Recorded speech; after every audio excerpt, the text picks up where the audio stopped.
өрмекшінің торын бұзба. Қазақ ұғымында өрмекші отсыз өрмек тоқитын ұсақ жыбырлақ жәндіктер қатарына жатады.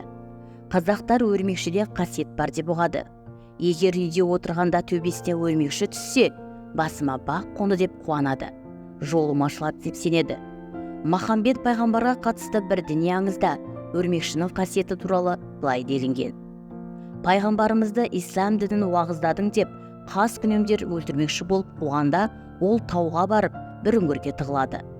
Алла елшісіне жақтасқан өрмекші сол заматта өрмек тоқып үлгереді. Із кесушілер де үңгірдің аузына жетіп келеді. Қараса, өрмекшінің торы бұзылмапты. Залымдар іште ешкім жоқ деп ұйғарып кетіп қалады.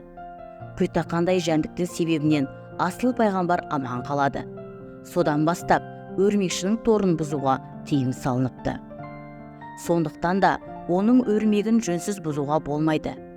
Өрмегін бұзуға тура келсе, бісміллә деп барып бұзу керек екен. Қасиетті Құранның бірі Ғанкабут сүресі өрмекшінің атымен аталады.